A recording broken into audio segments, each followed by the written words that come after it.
Nate is observing, waiting for the right moment to make his move. He needs to eliminate a threat.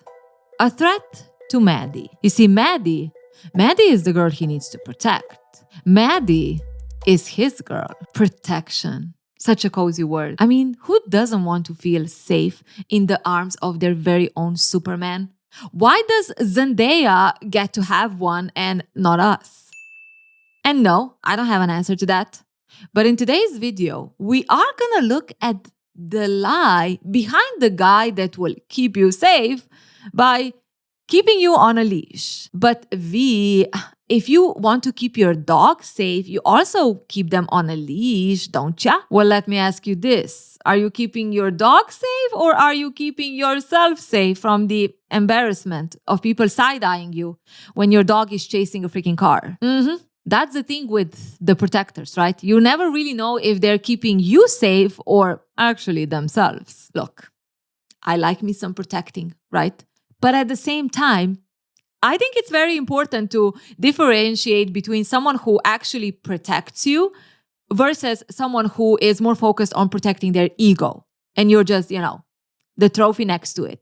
Or the one who reassures that ego is not hurt. And yes, we will use Euphoria's prettiest psychopath to show us the way. You know how we do it here. We narrate, we analyze, we often judge. And yes, we do believe that we know better and would do better. Hopefully. The first thing Nate noticed about Maddie is her smooth skin, not a body hair inside. Biz, she is not a mammal like the rest of them. He hated when he saw a girl with body hair, or wearing sneakers, or dress shoes, or honestly, sitting, talking, acting like a boy. No, there is a difference between him and them, and it should be clear. But if you're a girl who wears tennis skirts, ballet flats, heels, even sandals, as long as the pedicure is on point, pair that with good posture, slender shoulders, cute a button nose, full lips, and a little fruity body mist, he'll be hooked. But if you really want to seal the deal, there is one thing that gives you the highest score on Nate's checklist for a perfect girlfriend. And it is your flower. What? I didn't work this hard and lose all this weight just so I could give my flower to someone like him. Purity. Virgin. He has to be the first one. When he found out he is Maddie's first, when she was sitting there in pink lingerie, looking all innocent, with that cross on her chest. You're a virgin? Yeah. It drove him crazy. People, him and Maddie, the perfect couple. The it couple. He's tall, masculine, the football captain, and Maddie is petite, gorgeous. The it girl every guy wants. And Nate needs to protect her. You see, the world is full of men who want to hurt Maddie, rape her, torture her, traffic her. Honestly, he did not like thinking about it. He did like fantasizing about the things he would do to anyone who would hurt Maddie. That's why he walked her back home from school every day. He liked being there next to her. It made him feel good that he is keeping her safe, that he is protecting her. If anyone ever try to hurt you, I'd kill them. So let's get into it, shall we? Look, first things first. Wanting to protect someone, I don't want to go into all, oh my God, it's always patronizing and blah, blah, blah. Because not necessarily. I think you need to just find ways how it's actually healthy for both of you. But when we look at Nate, his preferences, and how he is approaching the whole thing, there are some things that kind of make you feel like ding, ding, ding. Should I pay attention to this? And yes, you should. So the first thing is his whole preferences when it comes to girls. And yes, it can easily be said, this is just, femininity in some way.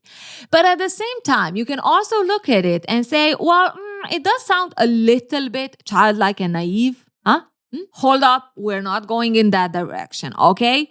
Nate and Maddie are the same age and they are in high school, which is very difficult to believe watching Euphoria. But apparently that's how kids move these days. And honestly, I'm afraid to be a parent. No, what's pointing to me is the very need for a protector to exist, to be able to exist. I mean, how can I protect someone if this someone is not, weaker than me? And Bess, how would that work if a girl is a little bit boyish? Huh? If a girl wears sneakers, I mean, that could just mean that she can run. And then who is he if he cannot protect with being stronger and faster to run after the guy? I mean, clearly, Nate needs to have this rigid ideas or preferences of what makes a girl and a man a man. And if there is any blurring of lines, well, that's just not acceptable. Because if that's the reality, if a girl can be a real feminine girl by sitting like a boy, then what does it mean, me being a real man?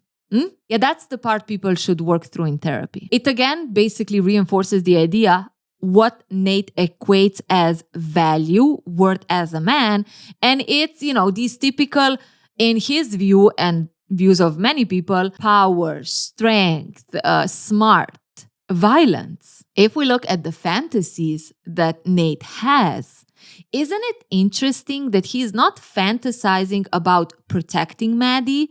He is fantasizing about what he would do to the person who already hurts Maddie. So it's more about him and his worth as a man rather than actually protecting, in this case, his girl. Which is also hinting at the need to be territorial, right? When it comes to him as a man, he needs to overpower the other man. He needs to show that he's the one. He needs to be the one who eliminates him, proving his worth to himself. There is also another reveal if we look at Nate's fantasy, and it is the pure violence of it all.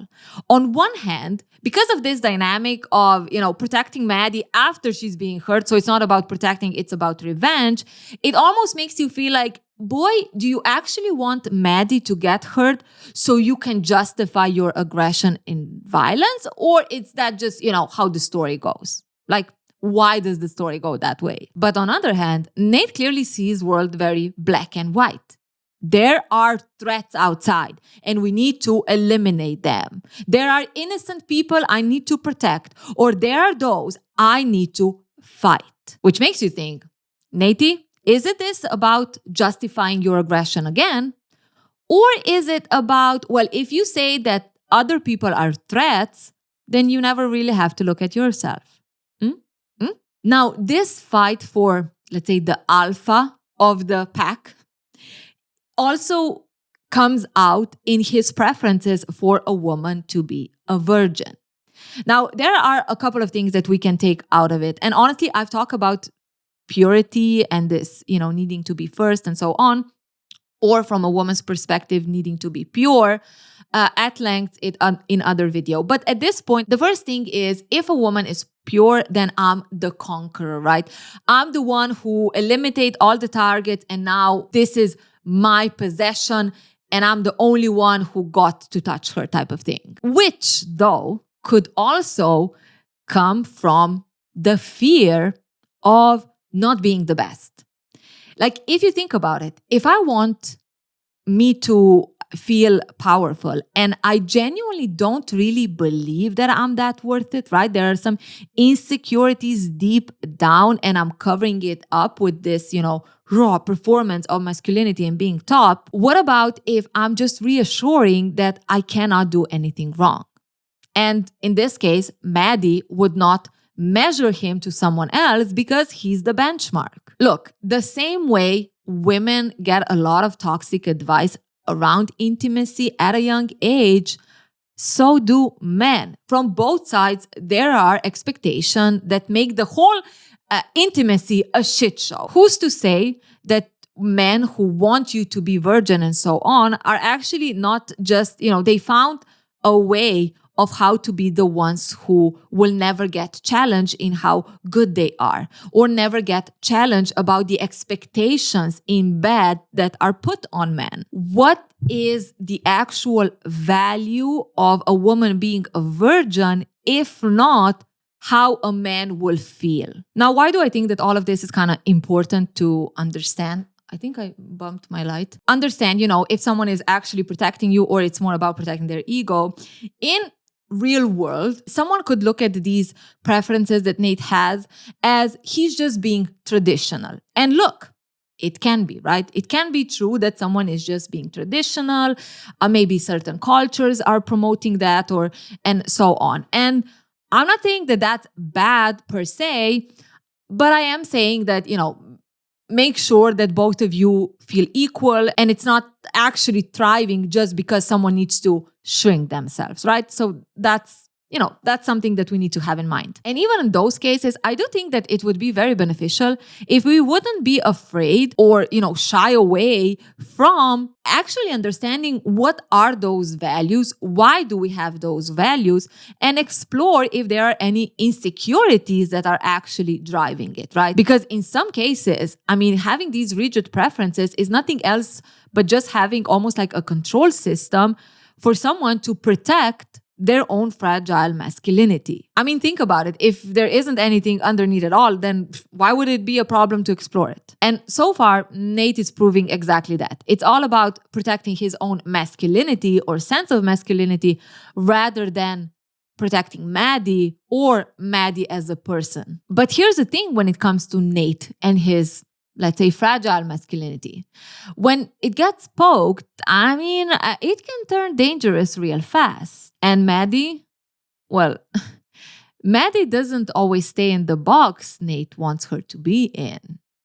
Especially when she's not his anymore. She dumped the guy because he was not treating her right. And honestly, Nate could care less. I don't give a fuck. She broke up with me. Fuck her. All he cares about is the freaking party they are organizing at his boy's McKay's place. They actually just picked up some supplies, and while McKay is sitting next to Nate in the car, being a little bit worried if his parents are gonna find out that he's organizing a party while they're out. Classic teenage problems. I don't know, bro. My mom is real OCD. Nate is unhinged. Honestly, McKay, where are your priorities? Instead of worrying about mom and dad, he should be focusing on the reputation he's gonna get when they organize the best freaking party. You need to stop worrying about your mom. Start worrying about all the fucking pussy that we're gonna smash tonight, bro. Talking about sushi, was that smooth? Nate speeds up the car, rolls down the window, and he gets dangerously close to Jules, who is riding her bike. You coming right on this day? Oh, Nate. Nate is totally pleased he made a girl fall from the bike. He is strong like that. So we basically see Nate's tactic in action, which is perform, or shut down. He is shutting down concern. He is shutting down hurt, and he is shutting down a innocent pass-buyer. Every opportunity is like a stage where he needs to show how manly he is. And according to Nate, a real man means dominant, aggressive, unhinged. If we look at McKay's worry about the parents, a normal friend would say, look, man, I know, but we're gonna make sure that there's no damage. We're gonna do this, show some empathy towards your friend being worried and reassured that won't happen. No. For Nate, is like, pussy, why are you even worried about that? We are gonna be legends. Honestly, I know you experienced in your life coming across that type. Sometimes I get that vibe, sometimes it happened in the course of my life where I would meet someone and there is this, just calm down. You need some love, okay? You need some genuine love. You can do it. You can let that pressure go. That's the vibe Nate is giving. Talking about over-the-top performance, it happens the same when topic about Maddie comes up, which is almost like too defensive. It's almost like, oh, so you do care. So this does really hurt you. Natey, my man, we can get in touch with what is actually happening, right? Nate has a teeny tiny problem with being a little bit vulnerable. Or if there is any indication of vulnerability, or honestly, him being rejected, he immediately needs to detach from it, right?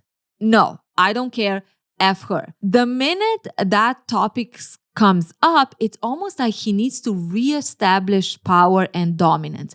And he does that by basically attacking an innocent passerby. That's almost his way of fighting that small possibility of being seen as weak because a girl broke up with him and replacing it with dominance and power and strength. And I do think it actually serves in two ways, attacking Jules, because on one hand, it's like, he feels powerful and dominant again. And we could even say that he's attacking another girl because Maddie is the one who broke up, like a girl hurt him, so he needs to hurt a girl type of thing. But from the other point of view, it's almost like, again, performing for his friend. So his friend will see him as still the powerful, dominant, unhinged alpha. Now, if I try to apply it to maybe real life and how we can spot these things, I mean, clearly, if you feel like someone always needs to prove their manlyhood and being in control and being the one who leads and blah, blah, blah, through almost dismissing you and even aggression, then, that power might be very, very fragile and not real, right? If you notice that every time vulnerability is a topic or there is a need for vulnerability and the person gets aggressive about it or shutting you down, then that's a point of concern. Why is there a need to shut me down every time vulnerability comes up? Why are you uncomfortable also admitting when you're wrong or when you feel hurt or that you need something in a relation or whatever, right? That's, to me, a point of attention because it again feeds into performance and control rather than genuine partnership and protecting from that point of view. And another thing that I've experienced it myself, which feels so bad, but it is what it is. If someone needs to humiliate you in order for them to make a point, then that's also like how strong is that point and how it's just about making me feel small so you can feel the powerful and in control. But in reality, there's no substance, right? If someone keeps calling you, oh my God, you're so stupid. Why don't you start thinking with your head? Things like that. That's not just rage in the moment or being rude and aggressive and so on. That's something that really needs to be addressed. Then, is it coming because that's the environment you grow up with? Maybe your parents calling each other names as a good morning? Or is it because you feel so insecure and so weak that you need to actually put someone down to feel in control? Either way, it's good to talk to someone and figure shit out. I mean, who's to say that Nate himself wasn't thought to have certain beliefs and certain values that make him act this way? Nate is 11 years old and he knows he's not supposed to go into his dad's study. But, sometimes curiosity gets the best of you. He sneaks in. He sits down behind the computer. He opens the drawer and there they are, carefully organized. He picks one. He plugs it into the computer. And in the video, it's his dad. He's doing something. Something Nate at this age might not really understand. But between the two of us, it's something Nate's dad should be only doing with Nate's mom. Wink, wink. Video after video. His dad, a motel room, and a guy, a woman. Both? He hears his dad's footstep coming up the stairs. He shuts down the computer and he runs to his room and goes to sleep. He feels a little nudge and his dad is sitting next to him. Nate, you are strong. You have an iron will and you will accomplish great things. But no one in this world will ever root for you. They'll see what I see and they'll despise you for it. Sometimes you'll know and sometimes you won't. But the farther you go, the sharper their blades. Just don't ever give them an opening. I mean, Nate's dad is, my emotions were going, oh, wait, this is a nice advice. Oh, wait, what is he saying right now? Oh, yeah, okay, interesting. But the speech dad gave to Nate becomes Nate's blueprint. He throws himself into discipline, early mornings, rigid routines. He is determined. He will be the one who has the power.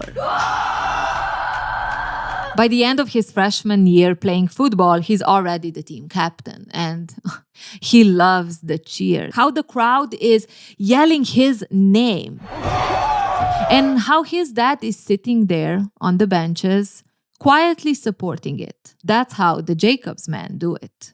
But as much as he loved the feeling of winning, the feeling of praise, of being the best, the sport itself, the violence and strength it required, things in the locker room were something that he was dreading the most. You see, guys would just be walking around with their things hanging out like it's totally normal. And they would come up to him, talk to him. He'll have to look at them straight in their eyes, never look down. But sometimes he would slip. He would notice. He would catch a glimpse of man under the shower, man passing by him. Nate also had an older brother, but he was a screw-up. According to his father and according to Nate, he had no brain, no guts, and no effing clue about anything. His dad, though, did like spending time with Nate. They would go to the shooting range, and they didn't have to talk much. They still had a good relationship. When it comes to mom versus dad, Nate preferred his dad much more. You see, his mother was weak. She was a pushover. And she never really took care of herself. So looking at Nate's family dynamics and him growing up, clearly there are some points of attention. And clearly there are also some hints at maybe confused sexuality. Now, all of this, we can say that almost creates like a core system that Nate kind of, takes forward or goes by.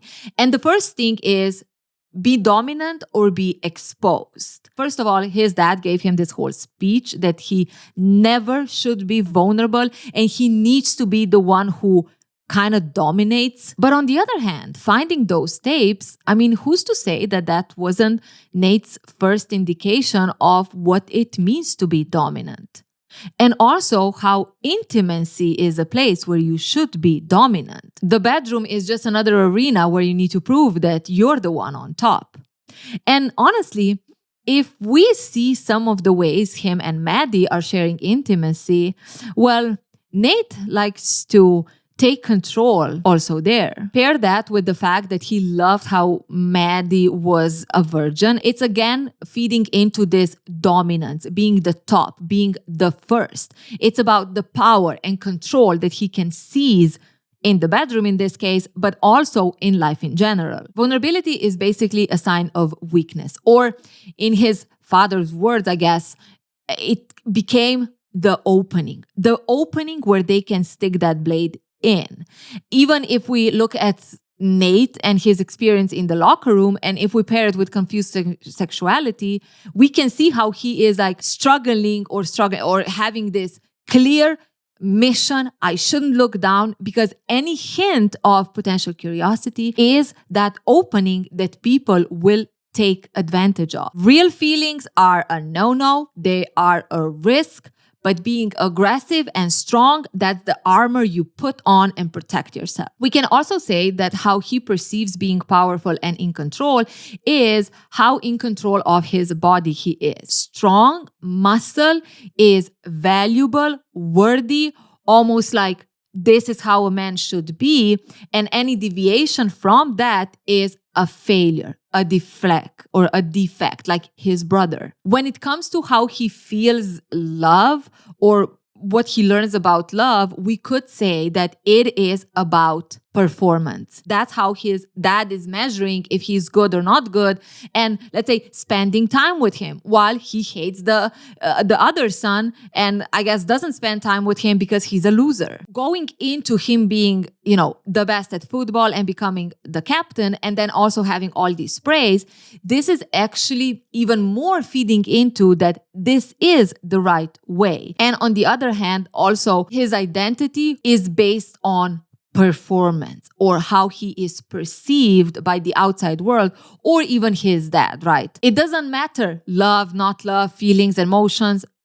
performance is the currency. When it comes to the relationship he has with his dad, the fact that, in the show they say they don't talk much, but the relationship is good, it could, form again this way of showing love is not through actual connection, but it's through sharing these violent things, these aggressive things. Nate is basically confusing or believing that affection equals control. That's how his dad is showing affection, through the dominance in the bedroom, and then also the dominance over his family and sons, and you need to be this type of way and so on. And clearly it bleeds into his relationship with Maddie, or in general how he sees relationships and women. Now, when it comes to how he sees his mom, there could be an interesting connection made, right? Nate potentially equating how do you take care of yourself versus how worthy are you? And it also kind of makes sense if you look at the fact how he sees himself worthy, and it's through this rigid discipline and, being the best in sports and being, strong and so on. From a very simplistic way, the way we could say Nate is looking at it, it's like, she doesn't take care of herself. Clearly, she's a pushover and a weak person, which then transforms into how he sees Maddie, or how he values women, right? It's all about how they look like, how they present themselves, feminine, put together, take care of, removing the hair body, a fresh pedicure, and so on. A woman is almost like a trophy, a representation of how good he is if he has the right-looking woman and not an actual partner. Nate kind of got two manuals when he was growing up, and one was dominant to be a man and hide any crack, because otherwise you're going down.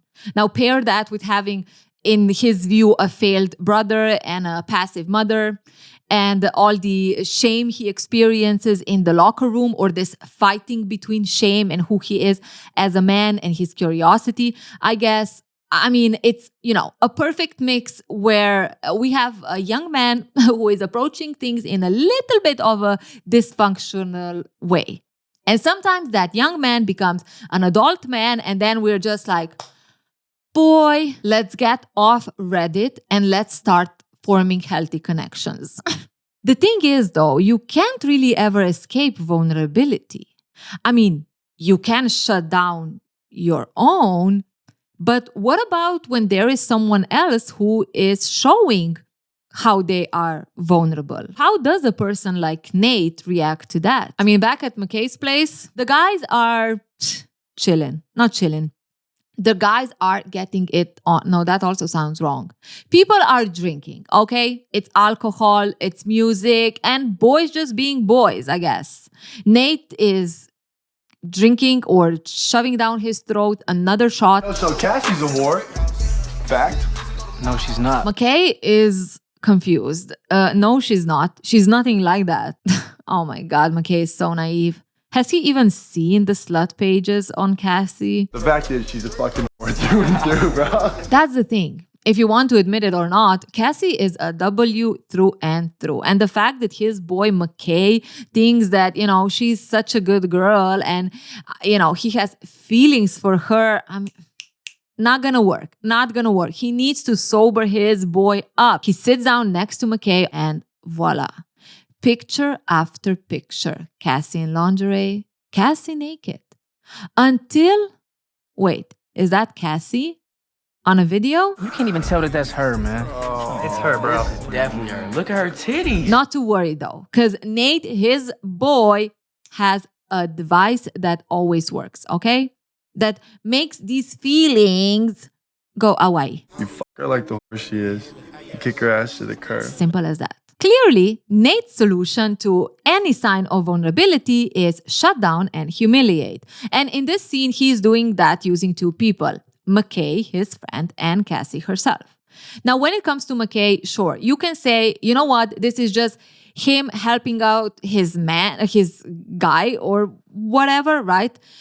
Because he feels like, the only valuable woman is a woman who is totally pure. So the fact that McKay thinks that Cassie is this innocent girl, he just needs to shut it down. But on the other hand, if someone actually has real concern for you, they would approach it in a little bit more empathetic way. The way Nate is approaching the situation, clearly he needs to humiliate in order to make his point. He needs to bring someone who shows signs of vulnerability, aka McKay, expressing that he likes Cassie, and he needs to put him down in front of everyone. The fact that the other guys are like cheering and being like, shaming Cassie and almost like, Nate is the guy, that's just him feeling even more empowered and more like this social dominance. And because he gets this, it makes it for him even more right to shut McKay in that way, to humiliate him. If McKay challenges the fact that you can be vulnerable and that it is okay to have feelings, then what does that do to Nate's core beliefs? He's someone who can't really experience that. He's someone who can't really be vulnerable. So why would another person get to have that? It could also play into the fact that he is broken up with Maddie, right? There could be this side of the ego coming up where, because he's single now, and according to him, every girl is a W, then there is no way in hell that his friend is actually going to experience love. No. If he's not doing it, then also his friend is not doing it, because it's all just a lie. And it has to be a lie. That's why he has to humiliate him. It's almost like he needs to destroy this idea of a caring man, a caring boyfriend in front of everyone, and he gets this social confirmation that that's the right thing to do. Now, when it comes to Cassie and targeting her, there are also, there are a couple of things that could be happening here. Now, the first one is, his views of what makes a woman worthy, and it is purity, right? The fact that Cassie actually has videos and pictures that are online or available, or that she does send those things, is almost like the right for him to shame her and humiliate her because she is not a worthy woman. But another angle is the projection of almost shame, not being allowed to be comfortable with his own sexuality, let's say. If we tap into the angle of finding his father's tapes, where the father is clearly hiding this side of him, right? Being with men and transgender women. And if we pair it with his discomfort in the locker room, there could be a sign where he is just not okay seeing someone being openly sensual in who they are. So he has to humiliate that. He's not allowed to be expressive. So why would anyone else be expressive? Pair that with his misogyny, it's like a double blow. A woman is able to do that, but not me, a man. Now, when it comes to his advice to McKay, the advice is very cruel, right? But it also reveals his views of how to treat vulnerability, or how to treat someone who is not worthy in his mind, is to be cruel towards them, is to be aggressive, is to use them. And that for him is totally fine, because that's how you should treat people who are weak. Exposing someone else's intimacy, and in this case, Cassie, and showing her videos and showing her pictures that were clearly sent to someone in private, means that I can hide my shame around intimacy, right? No one is going to look at me because we're exposing someone else. We're focusing on them. When it comes to feelings, if I humiliate someone else that has feelings and that works, then I can justify why I hide my feelings, or why I'm not comfortable expressing them, right? And the fact that he is doing this in front of everyone, like in front of friends, and this is basically resulting in him feeling good or people agreeing with him, what I'm doing is the right thing to do. But what happens when the opponent, on the other hand, is someone who, challenges that in a little bit harsher ways? The house is full of people. The lights are dim, the music is loud, and Nate and Maddie, well, they're having fun in their own ways. You see, they're playing a game. Who's gonna get jealous sooner? Will Nate flip seeing Maddie dancing on the dance floor and kinda, rubbing her back? I don't know if I want to talk about this. Or will Maddie be the one who's gonna start screaming and potentially dragging out the girl Nate is making out with? Getting dressed, I want to go swimming. Yeah, because Maddie is not playing and Nate is hooked. He's following them. He needs to know where are they going. He walks out to the pool area and what he sees is an interesting sight. Everyone has their cameras out and filming. They're filming Maddie. Is she? Yeah, that's real classy, you fucking whore. Yes, Maddie is having sex in the pool with the man because that's how you do it. That's how you win the game. She turns to Nate, she smiles, and she's like, suck my D. Suck my dick. Nate feels humiliated, and the fact that everyone is kind of going, ooh, does not help at all. He makes his way back inside, storms to the kitchen, and he is raging. One push and all the bottles are off the table. He pours himself a drink and boom, another slam. This is not acceptable. Fuck out of here! Get the fuck out of the kitchen! Fuck! Nate is looking like a raging Rambo. And I have no idea if that reference makes sense. But he is looking pissed, aggressive, drunk, and as someone who can take you out easily. So naturally, people are just, slowly backing away, trying to keep their shit in their ass. You wouldn't want to have an oopsie at a frat boy party. It's damaging for life. Though there is one person who couldn't make a run for it. It's Jules. She's standing in the corner. And let me remind you, she did not have the best experience meeting Nate because, he bumped her off her bike. So this is not favorable. But for Nate, this is perfection. Because you know how it is. He needs to rage at someone. He needs to somehow let go of the humiliation he just felt outside. The fuck are you looking at? Nate approaches her and he demands to know who the F is she? Does anyone know this person? How did you get to this freaking party? Now, Jules is trying to keep things calm. She's just minding her business. She's here with the friend. But Nate, does Jules think that Nate is stupid? I'm not trying to start anything. No, you're not. Nobody that looks like you is minding their own fucking business. He gets even closer. Now he is face to face. And you can see how much he loves this feeling, this power he holds over her, while Jules is kind of scared looking at him, but at the same time, she's also almost kind of ready. You can see that she's like in the fight or flight mode. Like she's not taking the shit, but she's also like keeping the shit up her ass. I know what you are. Yeah, I see you. So what do you want, huh?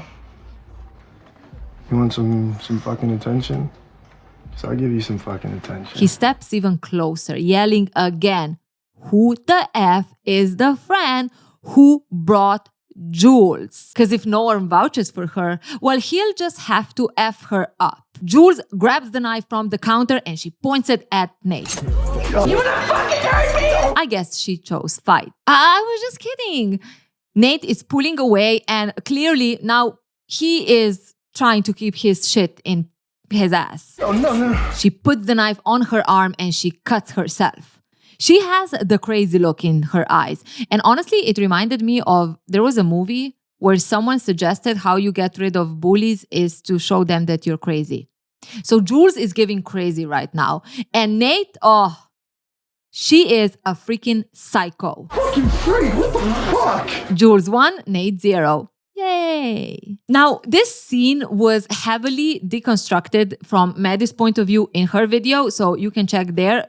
I go more in specific about this play between the two of them of jealousy and why it doesn't work. So if you need a refresher, okay, or some knowledge on that, go and check it out. But basically, Nate and Maddie are playing this game of jealousy, right? Who is gonna win?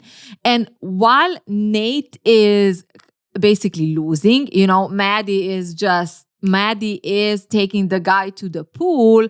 He tries to recover this loss. He humiliates her, right? He yells that she's an effing whore. Now, the problem is that Maddie is sharp and she yells back. She regains that control and humiliates him. Now, because of the crowd is cheering, this is exactly what one could say is our Nate's superhero's kryptonite. Kryptonite? I don't know. You pronounce it correctly. He has been taken down, and in this case, by a woman. Now, clearly, which we saw also before, he needs to reinstate that feeling of dominance. He needs to find a way how he can feel on top again. That's why he goes into the kitchen, and the solution is aggressiveness, rage. This is how you are supposed to react, or this is how he knows how to react to humiliation, let's say. In a sense, his emotional dominance kind of failed, right? He got hurt by what Maddie was doing. That's why he tried to shame her, which it didn't work. Now he is replacing that with the physical dominance, which is basically what he also learned at a young age, right? Replace vulnerability with aggression. Now seeing Jules adds almost a cherry on top for Nate, because now he has a specific target he can go after. Now, one thing that we haven't really touched upon yet is that Jules herself is a transgender woman. So when he attacks Jules and when he is saying, I know who you are or what you are, there is this angle where Nate himself is struggling with being okay with his sexual confusion. Jules is not only representing potential internalized homophobia, but also she is literally the embodiment that challenges these rigid beliefs and preferences that he has of what is a man and what is a woman that we went through at the beginning, right? For him, there is no blurring the lines, but now there's a person standing in front of him who is actually blurring the lines. In one person, his whole identity and beliefs are challenged. Now, to Nate's surprise, Jules is almost like, in a sense, like Maddie. She does not back down. And she basically exposes his manliness or his bravado, his performance. He goes from being the aggressor to basically a scared victim in a span of, you could say, not being physically dominant anymore, right? Because a knife is actually a physical threat that will, overpower you, which again exposes that his whole bravado and sense of worth is based on how strong he is. The second that is threatened, he loses all control of himself and his life. Now, when Jules does what she does, that's her way of protecting herself, Nate quickly grabs that opportunity to reestablish himself as the sane one or the better one in social circles, right? Because he calls that she is a psycho. So the fact that she came after him was not a response of him being aggressive, but he immediately kind of controls the narrative and redirects that it's she who is the psycho and how can she come at him like that. Him pulling back is not because he is weak, it's because she is crazy. And that's another level, everyone gets that. When this sense of power and control is built on false sense of security, what makes it crumble? Boundaries, right? In this case, Jules standing up for herself and almost threatening him back. But if we apply this to real life, how many times have you heard, by setting boundaries, you're going to also recognize if that person is good for you or not good for you? Correction. By setting and standing by your boundaries. Because here's the thing. A lot of times we set boundaries, right? If he, if she, if I blah, blah, blah, right? But then when that boundary is challenged, we find a way how we kind of remove that boundary. So if you set boundaries and actually stand by a boundary, then it will be very easy for you to understand if someone is there for your well-being and both of you being okay, or is it all about them and how they can feel a sense of control, ego, power, whatever it is. Now, when a man or a person like Nate experience this humiliation and even this social humiliation, they clearly need to find a way how to regain control and almost rewrite what happened. Maddie receives a text. It's from Nate. Did you black out? She thinks for a second. And when you black out, you don't remember if you blacked out. And honestly, this is all that Nate needs to know. He needs to know that it wasn't her fault. He's sitting in a car, observing. He's learning. He's learning about where the guy lives. He's learning about his routines. I mean, this is the guy who hurt Maddie. And Nate? Well, Nate needs to avenge her. Now, this is where things get very interesting because when he texts Maddie, he doesn't text her out of concern or even out of hurt, right? He's not texting her by saying, "How could you do that to me? Are you okay? Is everything good?" He literally texts her by already giving her a way out, by already giving her the option to rewrite the narrative together with him. Because what's actually threatening to Nate is the fact that Maddie chose to be with this guy. If she was drunk, if this was a mistake, then she in all reality still belongs to him. In Nate's mind, even if Maddie is not his girl anymore, even if they've broken up, he still needs to believe that she is loyal to him. That whatever choice she would make when it comes to other men had to be something that was, she was used, she was manipulated in it. And it actually reminds me of guys or people, even also women, even though they're not with you, they're keeping you almost like stuck with them in some way because they hate the idea of you being with someone else. And it has nothing to do with them actually loving you. It's all about this possession. And what he is actually doing with all of this is reconstructing or reassuring that his fantasy about who Maddie is and who Nate is still preserved, right? Maddie is naive and innocent, and Nate is the one who needs to protect her. Also, from the point of view of purity, right? It has to be that someone used her because otherwise, how can he keep the narrative that she's pure and innocent and only his? And the tricky part of it all, that at the end of the day, it has nothing to do with the two of them as a couple, as a relationship. Like he would be obsessed with this idea of the one. What is actually driving him is the humiliation he experienced. If Maddie was taken advantage of, then he wasn't replaced and he technically wasn't humiliated by his girl or his ex-girl. Think about it. Nate is all about, even in the way how he talked with McKay and everything, about how men use women, right? He's the one who would use women and dispose them and blah, blah, blah. But in this case, Maddie actually did that, right? Maddie, in her own ways, disposed him, right? She was treating him the way he wanted to treat her or the way he believes women should be treated. But if he frames it that she was not aware, that she blacked out and she was drunk and that was not her choice, he was not basically humiliated. He doesn't have to face the humiliation, the vulnerability, because that's not how he survives.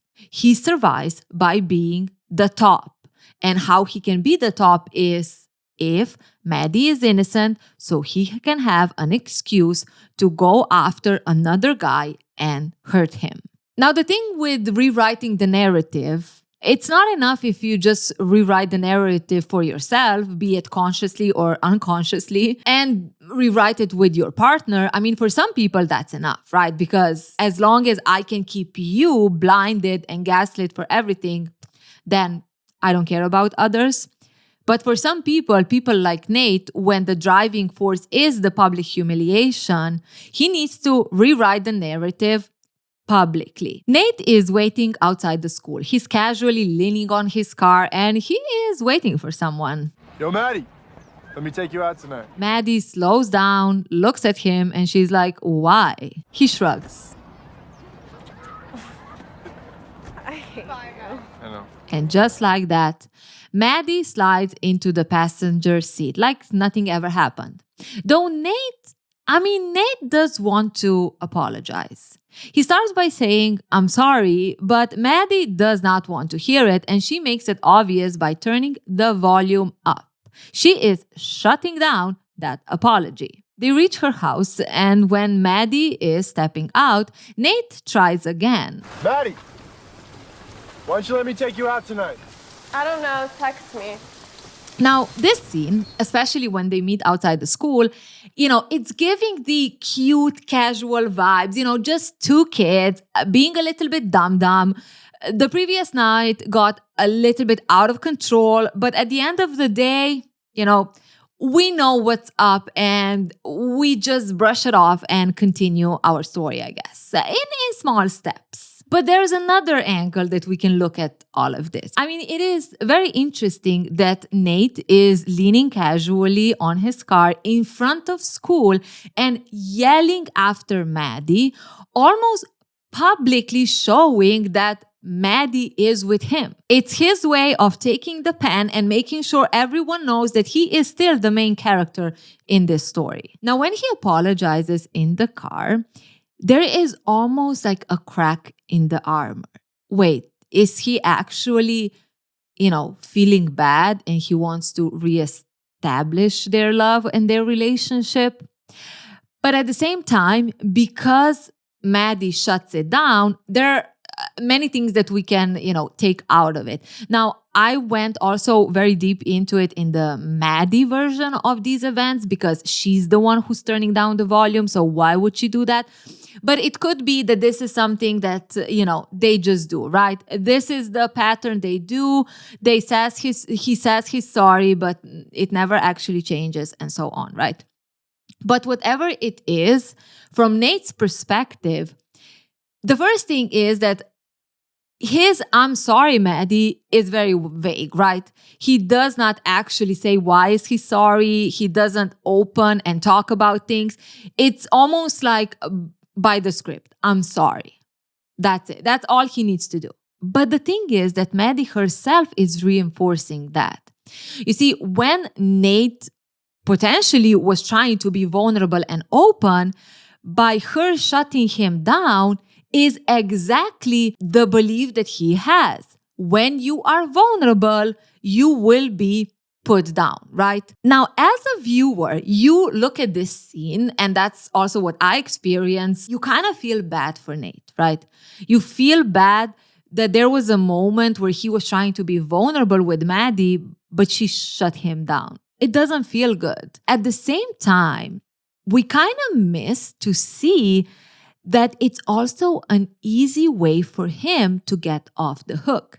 It's also an easy way for him to reinforce that belief, don't be vulnerable. Sometimes people take the shutting down almost as an excuse so they don't need to open up. Does that make sense? And it is interesting to see if this could also be happening here or in real life. But how far does one go when they need to preserve their fantasy, when they need to preserve their own sense of worth? Nate is observing. He's waiting to make his move. And the second Tyler leaves his apartment, it's go time. Tyler is the guy who hurt Maddie, and Nate, he needs to make sure that Tyler is punished. That's the only way Nate can reclaim his position as Maddie's man. Tyler finally returns home, and Nate is ready. Welcome home. Fuck! He's sitting in the corner, drink in one hand, bat in another. And honestly, the only thing missing is a cat in his lap. But that's the thing. Nate is in his own movie of protecting. Tyler panics. Like, what in the mafia is going on here? Who the F are you? Get the F out. If you're looking for the kitchen knives, they're here. Same with the baseball bat from your room. This scene is ripped out of a crime thriller. Like it was interesting. Now, what's even more interesting is the whole performance of it. Performance of Nate. How he's almost like acting this dominance, enjoying his role. And the boyfriend of the girl that you wrote on Saturday night? Tyler is confused. What girl? What the F are you talking about? You mean, wait, that girl was asking me to do it. I didn't grape her. She was blacked out. Dude, she wasn't blacked out. But Nate keeps going. He's approaching Tyler and he asks him if he knows how old is she. I don't know, 18? Try 17. So, not only did you rape a girl, but you raped a minor. At this point, Tyler is frightened. He is crying. He didn't know that. He thought that she's at least 18. Does it even matter? Nate starts punching Tyler. One punch, the next punch. Each with the same question. Did you grape her? Tyler is still denying it. He is bloody and crying. But Nate doesn't stop. He continues and then he glimpses himself in the mirror. He can see the rage. He stands up. He takes a shower. He changes his clothes. He takes some of Tyler's stuff. I mean, his stuff fits him. Tyler is lying on the floor. His face very recognizable. He is barely conscious. And Nate takes his umbrella and casually steps out the door. He's ready for a date.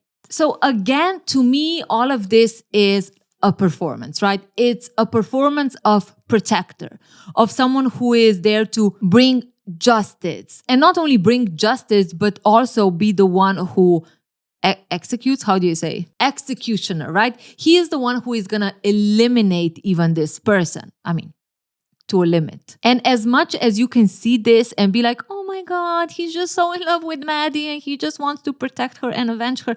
And honestly, if, in a lot of cases, we would like someone to be not the nicest to people who are, doing those kinds of crimes. When it comes to Nate, it's anything but that, because he's just using that so he can feel like the man, so he can recover this humiliation. He needs to somewhere,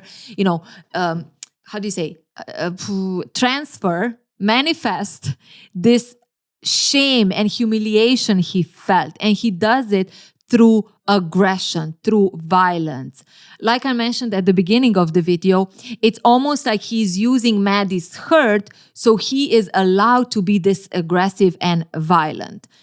But it's not even that he needs Maddie to be hurt. He's just going to make that up, right? He's just going to decide that Maddie is being hurt and that's it. Now, I'm saying it in this way because the show is showing as though Maddie is the one in control.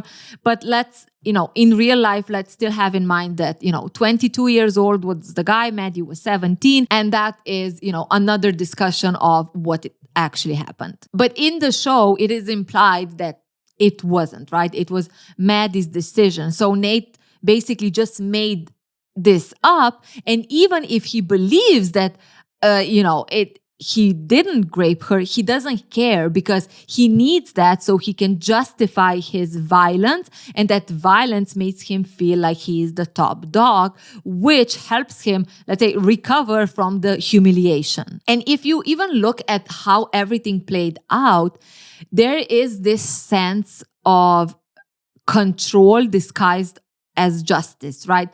Because everything was very calculated. He was, following Tyler. He was observing him. He was stalking him. He, knew when is he going to leave the apartment. Then he waited in the corner. So it's all very performative and almost like I'm in control.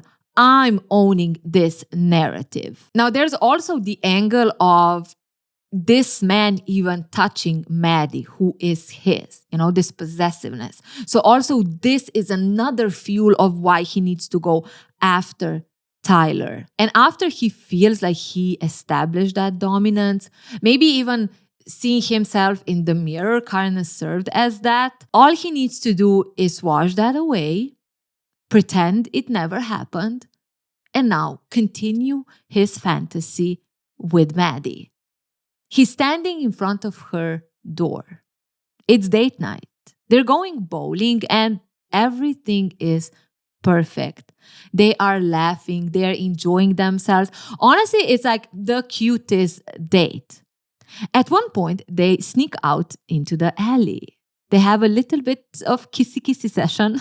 Oh my God, I'm feeling so lame saying that. But as Nate is kissing Maddie and unzipping her pants, even sliding his hand in, he wants to know about Tyler. That guy you fucked in the pool, What? was it good? You see, Nate doesn't actually believe that Maddie blacked out. Maddie is laughing and she's like, Nate, what do you want to know? If his was bigger? Now, Nate doesn't pull back and is like baffled by what Maddie is saying. No. Nate and Maddie are passionately kissing. They are all over each other. And while he's kissing her, he's asking, well, is it? What if it was?